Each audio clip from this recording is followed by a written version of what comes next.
कि पत्थर को पीसने से कभी मैदा नहीं हुआ, अब परशुराम वंशजों को झुका दे कोई माय के लाल पैदा नहीं लिया। है हिम्मत जिसकी है दिखा दे अपना काबूत। और हम लोग हमेशा किंग मेकर के भूमिका में रहते हैं और हमेशा हैं, जिसको चाहेंगे वही सत्ता पड़ेगा और जिसको चाहेंगे उसको हाथ पकड़ के सत्ता के कुर्सी से उखाड़ने का भी हम काम करते हैं। हाथ में खनकता उसको तलवार कहते हैं और सबको धूल चटा दे उसको परशुराम कहते हैं। कोई नहीं बचेगा हमारे सामने, कोई नहीं टिकेगा। 11 वर्ष बीत गए, 1100 वर्ष भी बीत जाएंगे, लेकिन हत्यारों को बाहर नहीं रहने देंगे। हत्यारों को फांसी पर चढ़वाइए के दम लेंगे।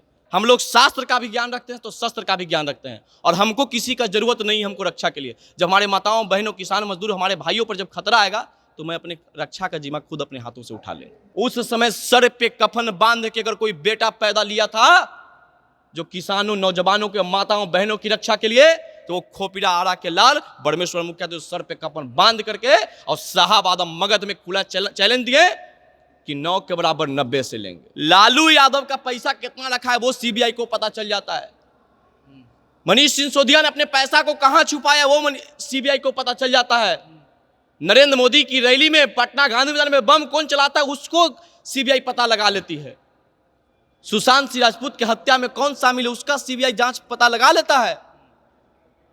मैं पूछना चाहता हूं उस समय के सीबीआई से, मैं पूछना चाहता हूं बिहार सरकार से, जब सारे चीज का सारे घटनाएं का सीबीआई जांच एजेंसी पता लगा लेता है तो बाबा बड़मेश्वर मुखिया के हत्यारे को पता लगाने में 11 वर्ष क्यों बीत गया। अगर ये भी दलित महादलित होते तो मैं आप चैलेंज के साथ कह देता हूं कि 1 जून का जो दिन होता वो बिहार के हर पार्टी कार्यालय में बड़मेश्वर मुखिया के बैनरों से रंगा रहा था। 1 जून 2012 को बड़मेश्वर मुखिया जब अपने घर से सुबह सुबह मॉर्निंग वॉक के लिए निकलते हैं, उसके बाद वहां से उनके घर की कुछ ही दूरी पर जो है वह मोटरसाइकिल सवार अपराधी पहले से जो है वह घात लगाए बैठा रहता है।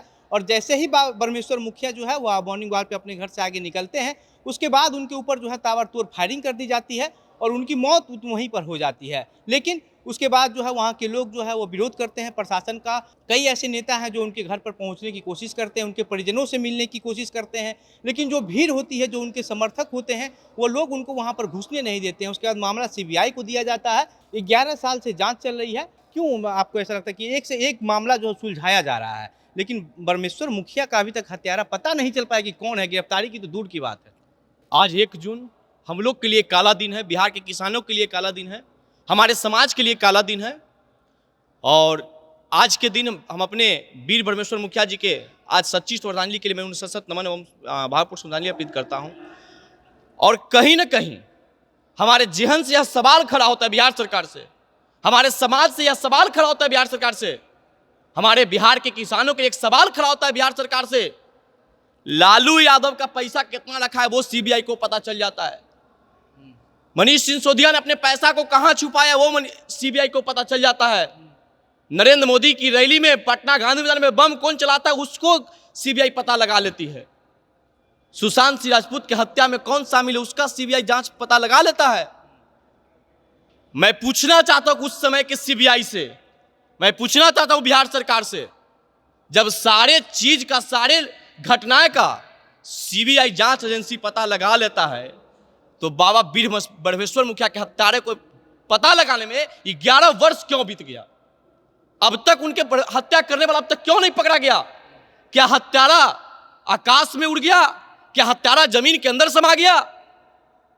यह सवाल बिहार के किसान, बिहार के नौजवान, बिहार के हमारे सवर्ण समाज पूछता है। और सत्ता में संपोषित वो लोग जो 90 के दशक में खुलेआम नरसंहार करवा रहे थे, सत्ता के संपोषित लोग नक्सलियों को मन को बढ़ावा दे रहे थे, उस समय सर पे कफन बांध के अगर कोई बेटा पैदा लिया था जो किसानों नौजवानों के माताओं बहनों की रक्षा के लिए, तो वो खोपीरा आरा के लाल बड़मेश्वर मुखिया तो सर पे कफन बांध करके और साहब आदम मगध में खुला चैलेंज दिए कि 9 के बराबर 90 से लेंगे। तो क्या आपको लगता है कि सरकार मदद नहीं कर रही है उनके हत्यारों को? निश्चित रूप से यह माना जाएगा कि मदद नहीं किया गया है। अगर मदद किया जाता तो वीर बड़मेश्वर मुखिया के हत्यारा अब तक पकड़े जाते हैं। अगर मदद किया जाता तो आज 11 वर्ष नहीं बीतता जांच एजेंसियों को। अगर मदद किया जाता, जगदेव बाबू के पुण्यतिथि मनाने में किन्हीं को कोई प्रॉब्लम नहीं है, रामविलास जी के पुण्यतिथि मनाने में किन्हीं को कोई प्रॉब्लम नहीं है, जिन्होंने अपने घर और परिवार के लिए लड़ा, जो किसानों के लिए लड़ा, जो नक्सलियों के लिए लड़ा, ब्रह्मेश्वर मुखिया को शहादत बनाने में आपको इतनी प्रॉब्लम है?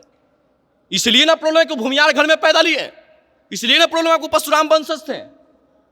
अगर ये भी दलित महादलित होते तो मैं आप चैलेंज के साथ कह देता हूं कि 1 जून का जो दिन होता वो बिहार के हर पार्टी कार्यालय में ब्रह्मेश्वर मुखिया के बैनरों से रंगा रहा था।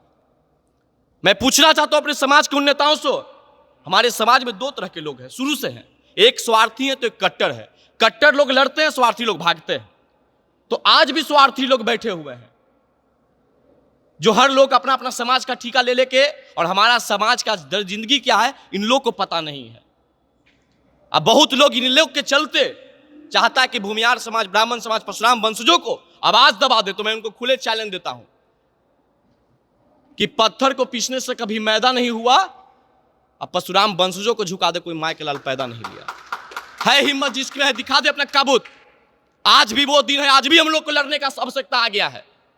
कोई खुले मन से ब्राह्मणों को गाली देता है तो कोई खुले मन से सवर्णों को बाहरी बताता है, कोई खुले मन से सवर्णों को शोषित बताता है।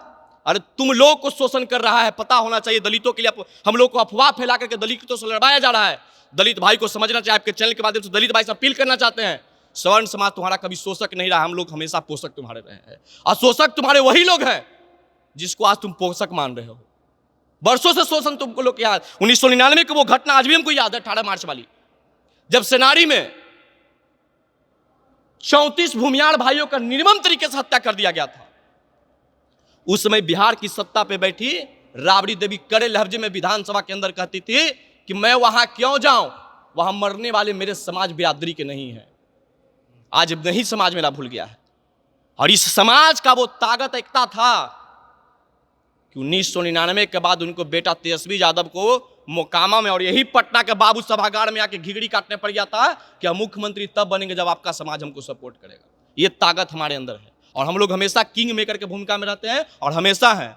जिसको चाहेंगे वही सत्ता पर रहेगा और जिसको चाहेंगे उसको हाथ पकड़ के सत्ता के कुर्सी से उखाड़ने का भी हम काम करते हैं। तो खुद सत्ता में क्यों नहीं आ रहे हैं? बाबा परमेश्वर को भी न्याय मिल जाता। देखिए, सबसे पहली बात है कि हर चीज अपने के चाहने से नहीं हो सकता है, लेकिन ये तो जरूर बात है, आज वीर ब्रह्मेश्वर मुखिया के हत्यारा कोई लोग पता नहीं लग पा रहे, उनको सजा नहीं दिवा पे हैं। तमाम नरसंहार हुआ, उसको दोषियों के लोग सजा नहीं दिवा पा रहे हैं।